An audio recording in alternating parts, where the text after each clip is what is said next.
Welcome, everyone, to Thrive, Lead, Succeed. I'm Sandi Hokansson, Executive Coach and CEO of Sound Leadership. Today, on The Circle, we'll be speaking about leadership wellness, and it's a very timely topic given how 2020 is shaping up for all of us. And we have a very special guest today joining us, Shannon Cohen, who I will be introducing to you in just a minute.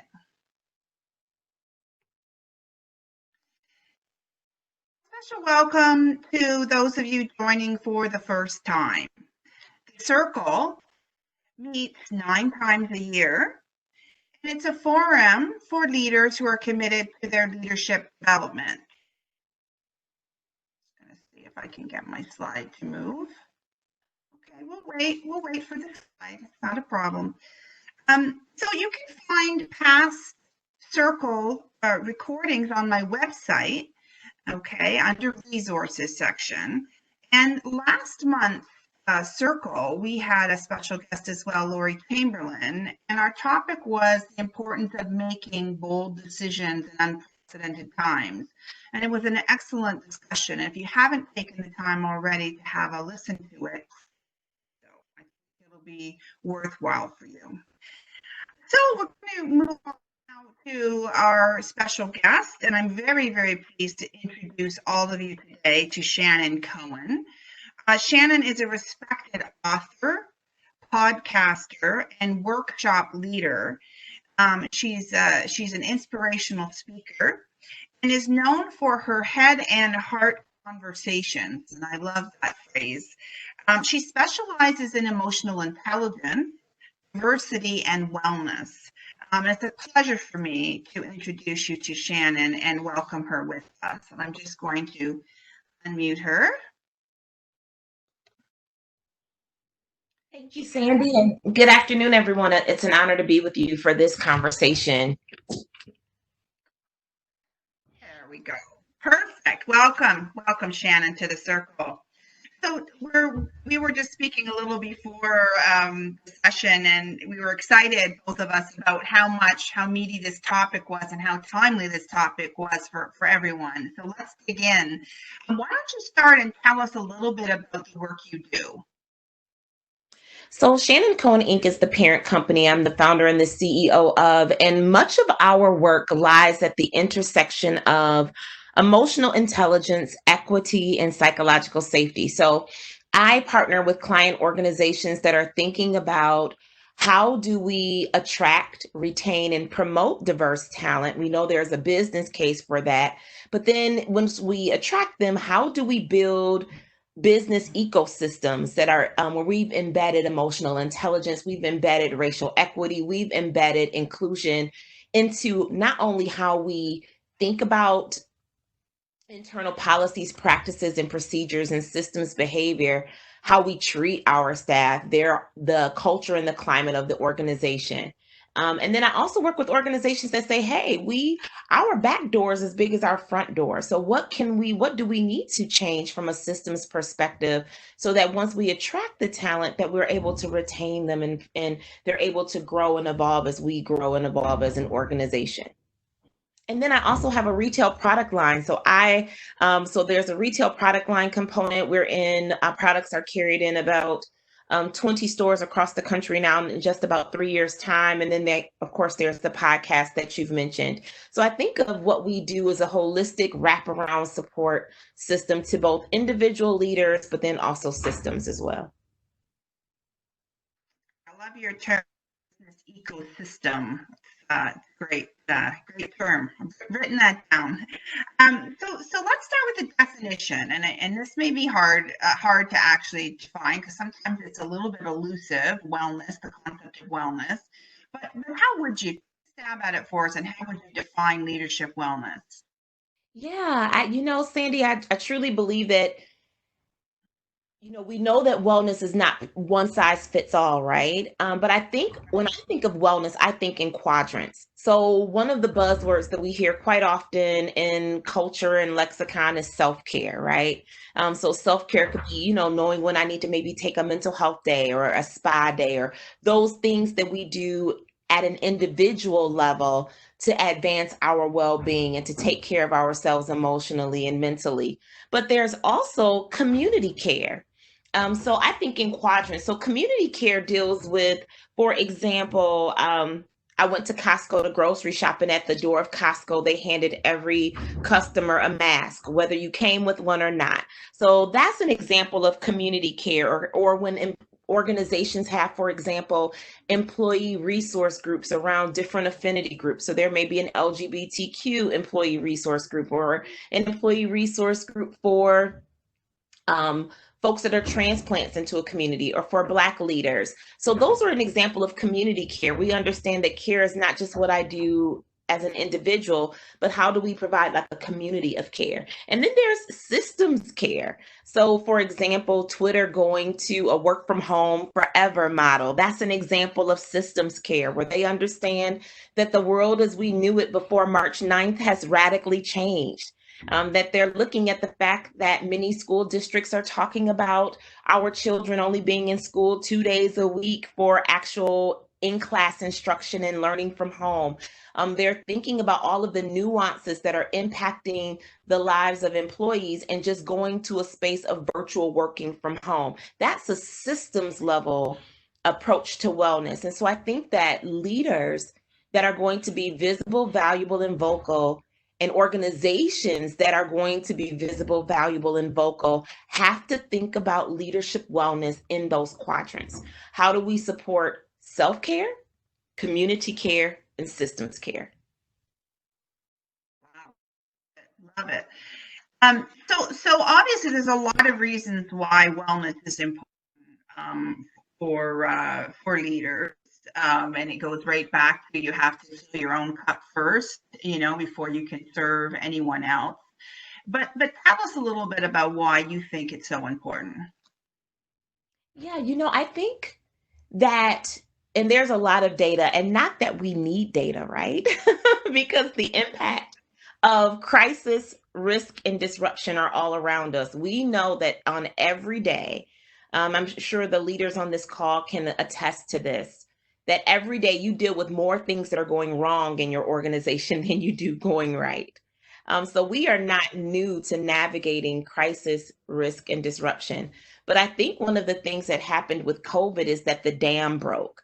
That we used to be able to, in some ways, compartmentalize crisis in one aspect of our lives and risk in another, from disruption in another. And with COVID, everything came to bear at once, right? Our homes became our cafeterias, which also became our homeschool. We started to, for the first time, going to funerals over Facebook.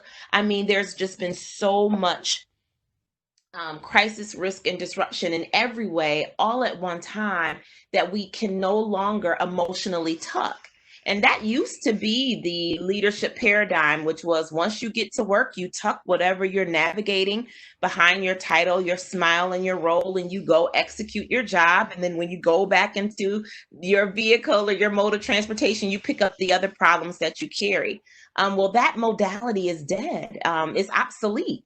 And so we have to create systems care, community care, and support self-care, as if we're going to make sure that our employees can be engaged and productive even as they navigate pandemic. Okay. So important. So true. Okay, so you've talked a little bit about COVID directly, and so let me go a little deeper into that. I mean, how has COVID impacted leaders' abilities to stay well? You talked about, the home coming into the office and those types of things. Maybe stay with that for a little bit and share a little more there. Yeah, I think that in the work that I've been doing with client organizations, it comes in so many ways. I mean, I've seen it where we're navigating furlough in unprecedented ways. I see it in leaders that are, the whole, I'm homeschooling my children, and children being at home, living away from family. Sometimes that the mental disconnect there, not being able to go to be present with loved ones. I think even for me, this July the 3rd will be the first time in 7 months that I've seen my parents, and seen siblings. And so that has been a nuance. We've seen the reality of, I think of some clients that have had a conversation with, and they're saying, today I'm considered an essential worker, but before, when we thought about our clerks or those that were front facing in many occupations, they were sacrificial workers.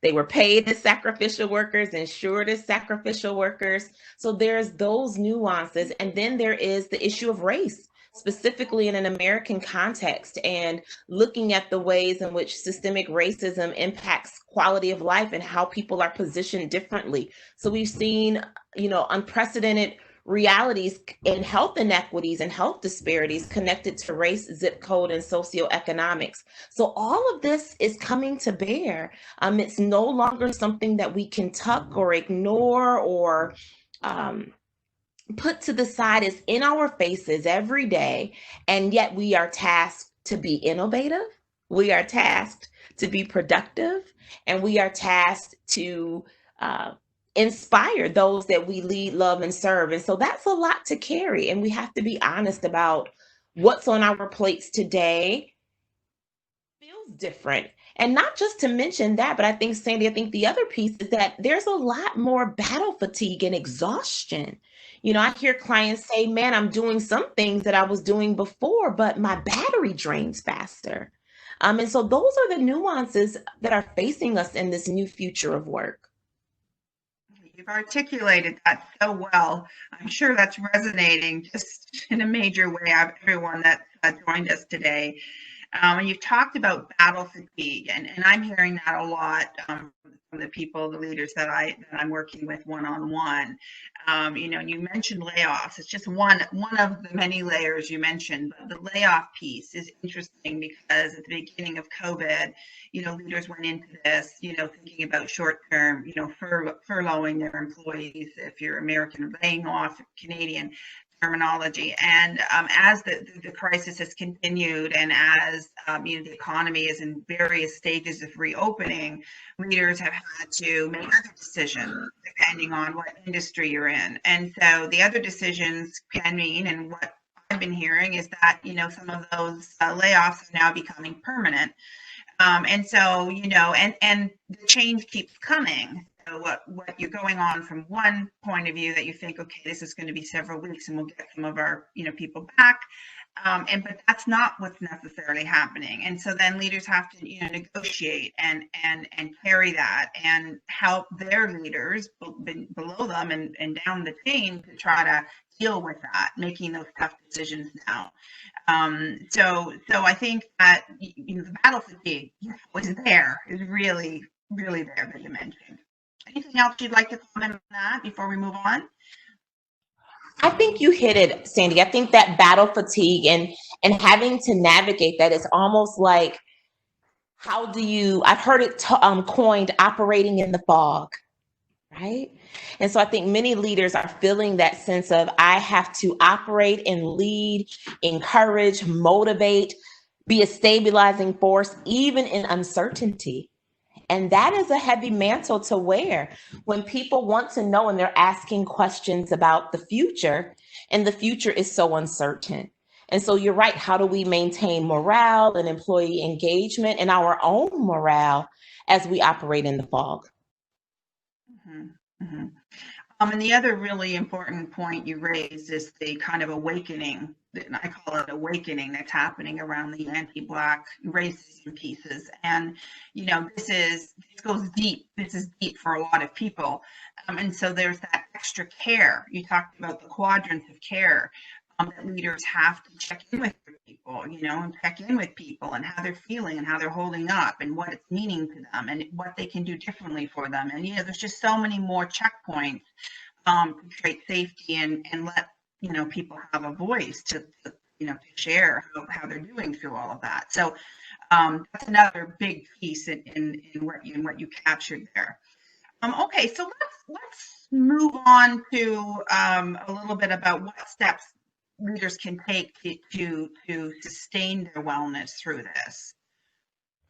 Yeah, emotional intelligence, the first quadrant of emotional intelligence is self-awareness. And so every leader, one of the things that I encourage, emotional intelligence is one of those proficiencies that you cannot, teach it to someone else without first living it yourself. It's sometimes there's some technical and tactical leadership modalities that you can do that, right? You can do that from, but emotional intelligence isn't one. It's rooted, its core is in self-awareness. And so I think one of the things that every leader has to do, especially now more than ever, is to create space to unpack where they are. I often say that how are you is not a pleasantry. How are you is really an emotional health check-in question. It's a question that I think every leader should ask themselves at the onset of their day before they ask it to anyone else. Asking yourself, how are you, is an assessment and a diagnostic question. It invites you to call yourself in before something calls you out. And so often I encourage, clients and leaders that I work with to say, how are you? And then to ask that question across different sectors of your life, right? Because if you ask me how I'm feeling about, for example, being a homeschooling parent, this is how I feel. But if you ask me about how I feel being a maker in a retail space, well, this is how I feel. And so every area of our life is not at the same space. And so once I give myself that grace and space to ask honestly and to respond honestly with no veneers, not from a place of aspiration, but from a place of honesty, how I'm doing, then the next question is, what do I need in order to be well? And being able to do that mapping with yourself becomes a strategy that then you can use with the places and spaces where you give leadership to.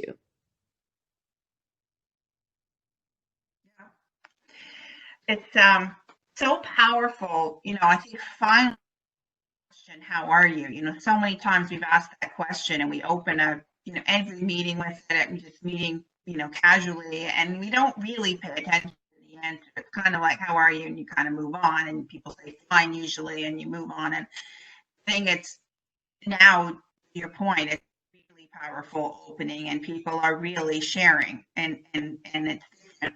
It kind of reminds me, of a good practice when you're in a forum or in a circle or in coaching one-on-one, or even just starting your team meeting, is to do that check-in.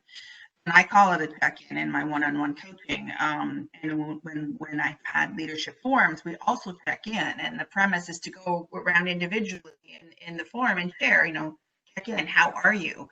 And it is a meaningful phrase. So it's kind of good that that's come back to us. So I really think you're right on track there to first be self-aware and check in, and then what do you need to be well? Absolutely. One of the things I encourage leaders to do, because I know the truth is that leaders are on the go, right? We are juggling many mantles, many hats, many roles, responsibilities all at the same time. And so I think that technology can be helpful. So for me on my phone, I have used Dragon Anywhere, which is an app. I've also used a voice recorder app any app that has a speech to text function. And I will sometimes press record and I will actually process or unpack my day. What was my breathing like today? Did you eat today? What caused you to feel anger? What caused you to feel anxiety? Where were you feeling overwhelmed? Where were you feeling overextended? What brought you joy today? Did you get any physical movement in today? My naturopathic doctor would say, did you look at your bowel movements today? Like all of these things, which could seem awkward or uncomfortable, these are holistic diagnostic assessments that we aren't afraid to have our medical providers or wellness providers walk us through, but they don't live with us. So who better to be a part of that daily diagnostic process than ourselves?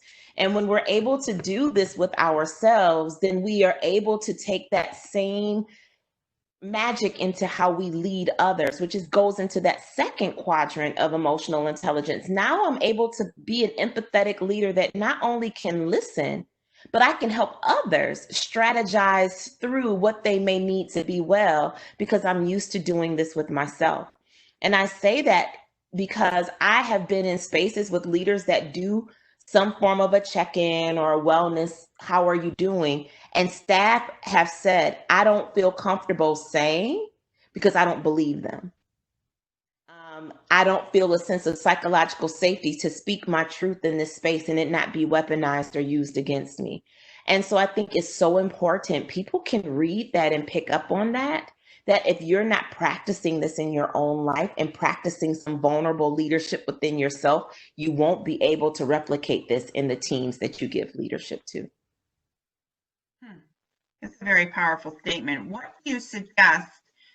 How do you suggest leaders make that safe for people and increase them? Is it through demonstrating that their vulnerability themselves, starting first, checking, sharing something personal themselves? What do you think? I do, Sandy. I think that trust, transparency, and transfer of knowledge go together. I like to call them the 3 T's. That before I'm willing to be transparent with you, I have to trust you.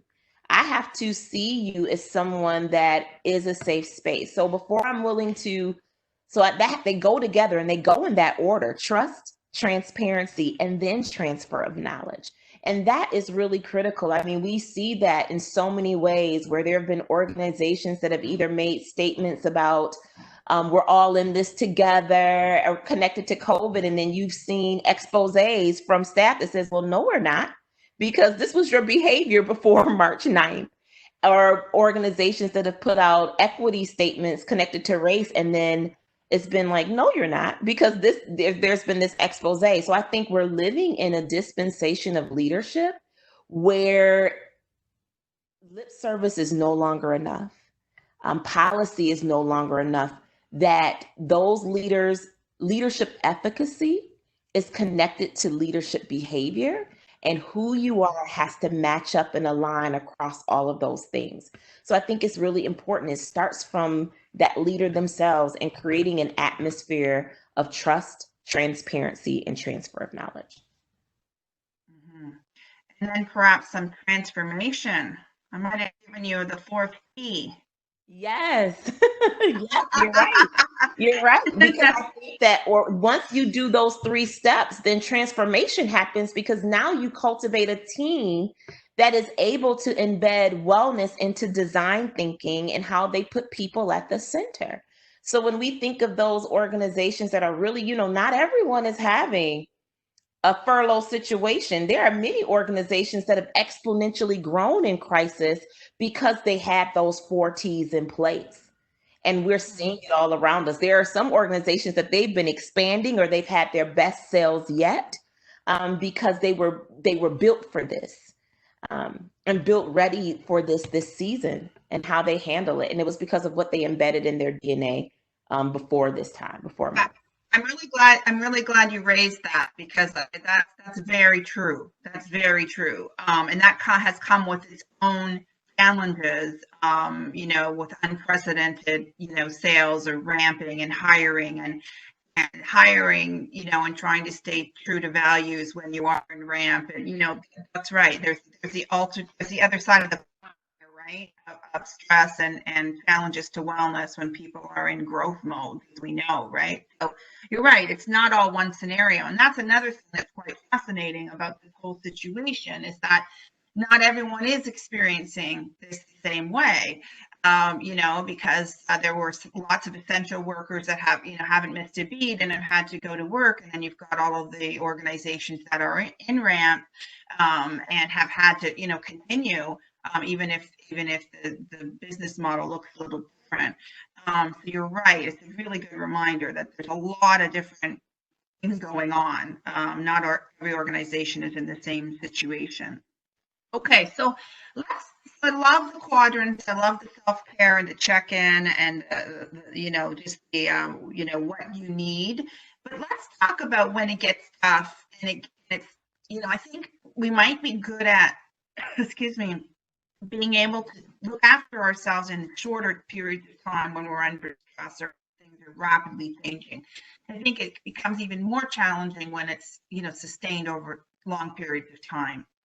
So when it gets tough, or when it continues to be tough and this becomes the new normal, is there any extra tips or advice you might have for people to just stay the distance, to keep, filling their cup up? Yeah, Sandy, I'm a firm believer that you can't pour from an empty well. And I think that what fills us up and what it allows us to be our best selves, we have to nourish that. We need nutrients in order to do that. And so for me, there's been three things I've tried to make sure that I put into my day, however I can get it, because every day is different. I always try to make sure that every day I am ingesting some type of content that is instructional, inspirational, and aspirational. And those three things are ways that I choose to fill my cup. And I think every leader needs those. So whether that is a podcast, whether that's an article that you're listening to, an activity that you do, a Netflix documentary, something that you want to grow in your acumen with, those are the three things that I try to place into my bucket every day, because really we still live in a knowledge-based economy. This economy and this newly and rapidly evolving business ecosystem will belong to those that continue to create content that solves problems. And for me, when I think about that, if I am going to be a maker of content that solves problems, I need to feed the innovator in me.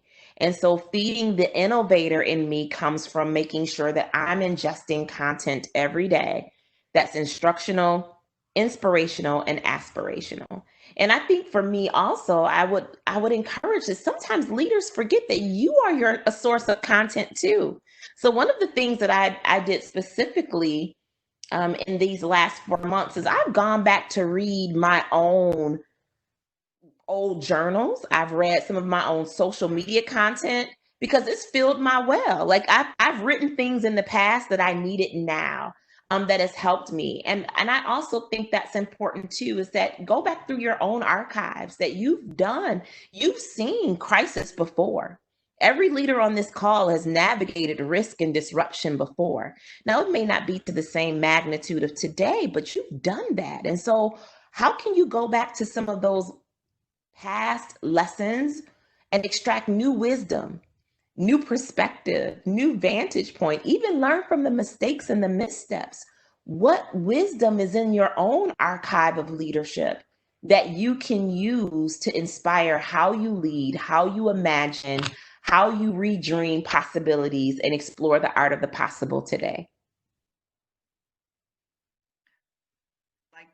And it can be as simple as even, going back to, if you've done training, reviewing training you've taken, reviewing coaching. I always tell people when we do exercises, it's your own work. You may want to look back on this, keep your files, right? You'll get some other little, inspirational insight or some other, this nugget of gold in the future. So love that. And I love that you can go back to your own source too, which is so great. So we've talked a lot, about what to do, how to sustain it. Just to give people a lot of encouragement here to ensure they're looking after themselves so that they can, be the best leader they can be. What are some of the other benefits of just leaders looking after themselves? Obviously, there's the obvious ones, and you talked at the beginning about some research, but what are the not so obvious benefits of just, of being well, or as well as you can be? Yeah, I think that, it is not lost on me that one of the fastest growing roles and positions right now is that of a chief people officer. Amazon has one, Deloitte, the NFL hired one, municipalities are hiring them. That chief people officer, chief wellness officer, chief culture officer, they have a variety of names, but at the core of that role, it's someone in that executive suite whose job is to think about the work of an organization, the ecosystem of an organization with people at the center.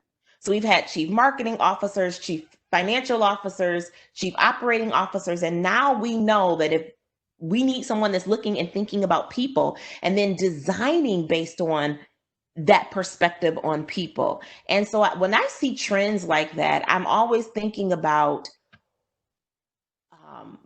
because this is something that's emerging, I'm always thinking about why. And I don't think that you have to be a Fortune 50 or Fortune 100 company to actually start to embed that in how you design and do your work. Because I think what's happening is that we now need to think about wellness. And then because we've done those 4 T's, right? So trust, transparency, transfer of knowledge, and transformation, then how does that shape how we design? So I'll use an example, a story from our own business. With the retail portion of our company, we manufacture greeting cards, and largely we've done that through wholesale retail partnerships. Well, once COVID happened, many of the retailers that we've had closed their doors, right? They had to by executive order at the state level. And so we were in a situation where we said, well, how do we pivot? Right? This is, how do we pivot and reimagine this space? Well, because we've always built wellness into our work, we were able to take an innovative idea that we had been calling affirmations. And really, it came from us saying, how can we help people in this season maintain social distance and not be disconnected? And we launched a product March 23rd. So COVID happened March 9th. We were able to incubate an idea that had been already kind of going through the company for about 9 months in 2 weeks. And so we started to do what we called affirmations. We would take one of the greeting cards from our business and we would say, we know you're busy. There's a lot on your mind, a lot weighs on your heart. There's a lot of change going on around you. So if there's someone that you want to express care to that you can't touch, we will help you do the touch. We'll do the lift, you get to care. Media picked it up, and that branch of our business we were able to launch with low input and high return. And I give that as an example because I think when you put people at the center and you start to design with wellness there, we were able to get innovative in how we're solving problems, because problems don't go away in crisis. They just may be new problems. And so I think as companies, that's the secret sauce factor, I think, of being someone that centers wellness and centers people, is that you then can introduce in the market ideas that solve problems in new ways. That's great. That's so great to tie that to innovation and market. This is a blue sky, blue ocean idea that came to you through this. And so this is, again, an example of the not so obvious benefit here of staying, with wellness people at the center, and next thing you've opened up a new market. I think there's lots of that has happened. I think there's more of that to come, because new ideas are being realized very quickly. So I think this is a really, really critical point that you raised. Okay, so our last question here, and given everything that has been on our plate for 2020, what do you think? We're gonna look out into the future, and it may tie into this innovation piece you just mentioned. But what do you see as the most important, most important thing that could be coming our way, as it really might impact wellness here, given 2020 and everything that's happened? Yeah,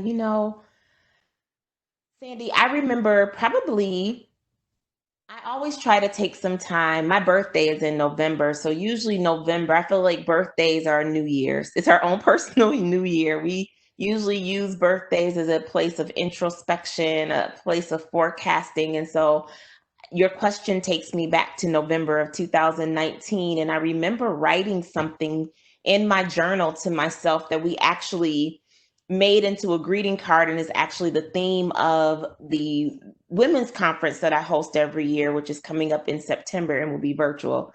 And I wrote to myself, it isn't a cliff, it's a launch pad.